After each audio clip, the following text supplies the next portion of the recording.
Pemirsa channel YouTube MZT Malang Raya dimanapun Anda berada, Alhamdulillah kita semuanya masih diberikan kesehatan oleh Allah, masih diberikan kesempatan oleh Allah, dan mudah-mudahan kesehatan dan kesempatan yang telah kita terima betul-betul bisa mengantarkan kita semuanya untuk semakin bersyukur kepada Allah, berterima kasih kepada Allah, dan mendekatkan kita semuanya kepada beliau dan juga kepada Rasulullah SAW. Amin ya rabbal alamin.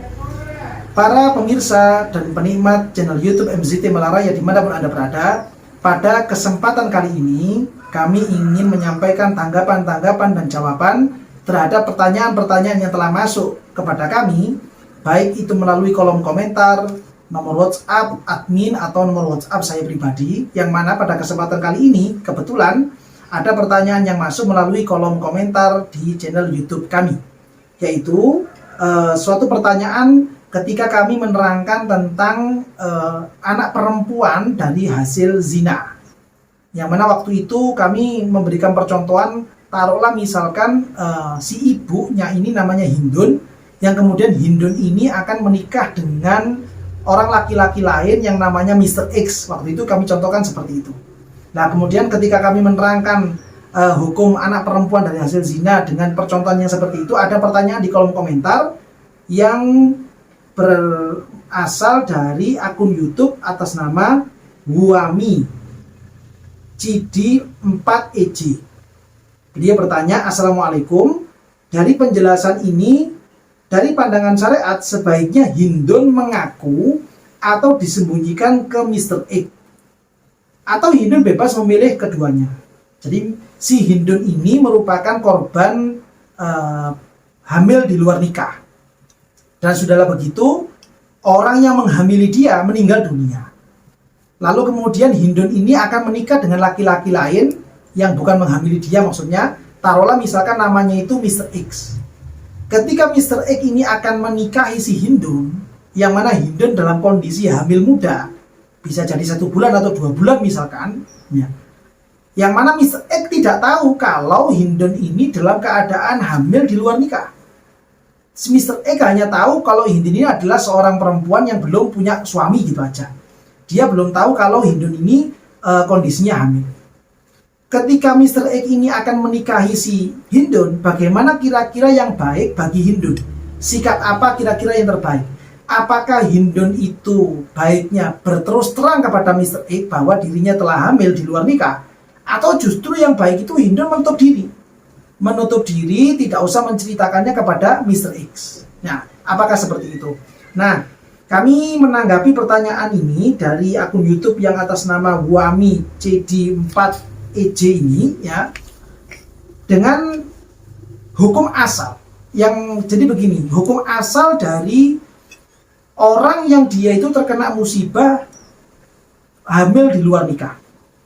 Bagi orang yang hamil di luar nikah atau dia itu terkena musibah khilaf, ya dia itu memiliki kesalahan, terjerumus dalam kasus perzinaan, yang kemudian dia itu hamil misalkan, sampai kemudian hamil. Secara umum orang perempuan yang seperti ini disunahkan untuk tidak membuka aibnya, karena mau tidak mau perbuatan seperti itu sebenarnya adalah aib.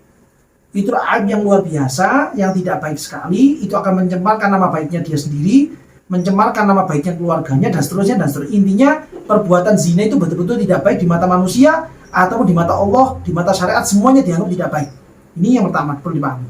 Karena ini merupakan aib yang besar, maka sunnahnya untuk tidak membicarakan, tidak memberitakan kepada orang lain. Dia tutup rapat-rapat antara dia dengan Allah saja. Namun setelah dia menutup rapat-rapat, tidak kemudian dia mengulangi perbuatannya lagi, bukan. Tapi dia wajib untuk bertaubat dengan taubatan nasuha kepada Allah. Dia berjanji tidak akan mengulanginya lagi, walaupun ada kesempatan. Dia menyesal dengan perasaan penyesalan yang luar biasa. Dia betul-betul bertaubat, meminta ampun kepada Allah atas kesalahan, kecerobohan tentang perbuatan zina ini. Naudzubillah min dzalik. Ya, dia minta maaf sama Allah. Setelah dia tobat, sambil dia itu menutup diri untuk tidak membicarakan, tidak memberitakan aib ini kepada orang lain. Sebagaimana yang diterangkan oleh Syekh Ibrahim bin Muhammad Al-Baijuri dan mahasiswa beliau terhadap kitab Fathul Qorib, Syekh Baijuri menerangkan qauluhu wa yusannu lil mukirri bizina arruju'u anhu.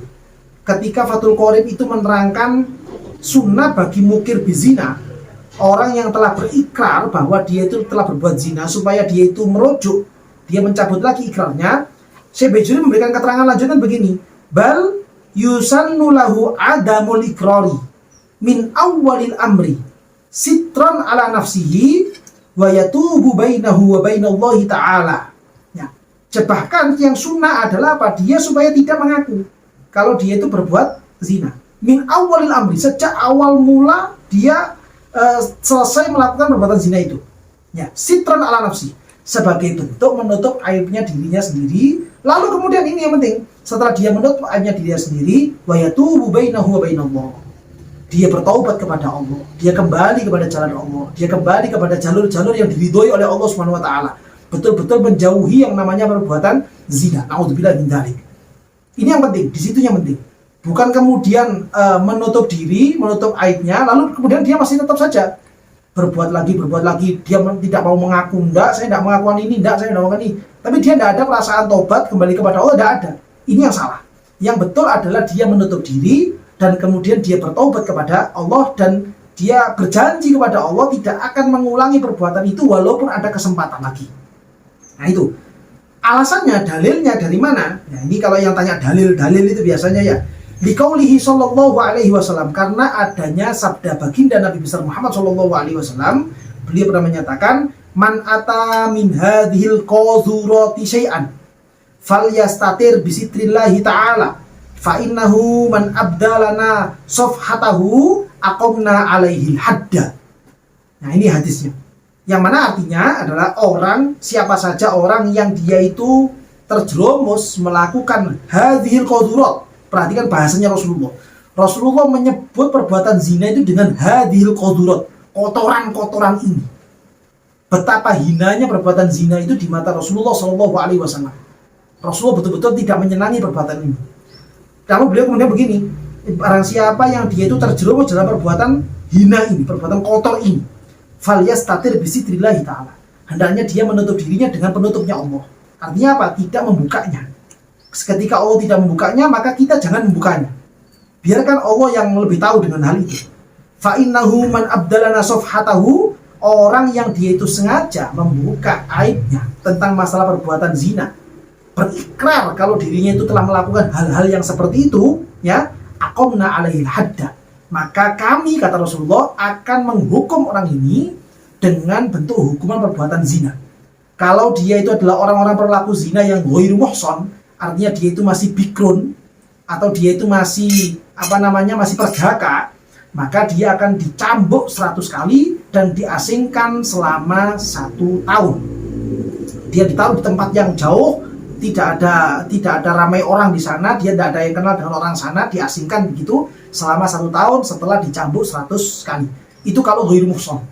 Kalau pelakunya itu ternyata adalah muhsan itu artinya dia punya istri yang halal dan masih bisa diajak untuk istimta. Kok dia kemudian melakukan perbuatan zina, maka hukumannya adalah rojam, yaitu dilempari batu sampai orangnya ini meninggal dunia. Nah ini konsekuensi bagi orang yang itu berikrar telah melakukan perbuatan zina, mengaku, apalagi sampai bangga, dia bangga melakukan perbuatan zina. Naudzubillah min dzalik. Ya, naudzubillah. Bahkan karena sunnahnya itu harusnya dia tobat, dan kemudian dia itu menutup dirinya, menutup aibnya sendiri. Gitu nggih. Nah ini yang penting. Ini hukum secara umumnya. Namun karena yang ditanyakan ini kemudian adalah Mr. X akan menikahi si Hindun, ya, si Mr. X akan menikahi si Hindun. Bagaimana kira-kira sikap walinya Hindun ketika walinya Hindun ini menerima tamu Mr. X, yang Mr. X ini ingin menikahi putrinya? Maka bagi si wali nikah, si walinya perempuan atau walinya Hindun ini penting bagi beliau, wajib bagi beliau untuk memberitahu, menginformasikan kalau memang benar-benar ingin menikahi putrinya yang namanya Hindun ini, bahwa Hindun punya kecacatan dalam hal ini. Itu hukumnya wajib. Walaupun si wali tadi itu memberitakan seperti itu, ya, namun bagi si Mr. X merupakan larangan keras untuk membuka aib tersebut kepada teman-temannya, kepada saudara-saudari. Itu tidak boleh. Dan si Hindun ketika dia itu seperti itu tidak bisa langsung dihukumi had. Ya, tidak bisa langsung dihukumi had. Ada proses yang panjang di situ. Karena walinya ini berangkatnya itu apa? Dari pengakuannya si Hindun. Dan itu pun juga kalau melihat dengan kondisi pemerintahan yang seperti sekarang, tidak ada hukum jinayat di Indonesia ini, maka tidak bisa kemudian langsung dicambuk 100 kali dan diasingkan, tidak bisa. Ya, cukup bagaimana? Bertobat. Jadi memberikan aib-aibnya. Si wali wajib beritahukan aibnya. Bahwasanya putri saya ini punya kekurangan dalam hal ini. Dan itu diberitahukan secukupnya saja. Kalau memang Mr. X ini punya keinginan keras menikahi si Hindun, maka pasti Mr. X tidak akan menghiraukan kekurangan-kekurangan, kecacatan-kecacatan yang ada pada dirinya si Hindun, itu tidak diperdulikan. Mr. X tetap akan menikahi si Hindun.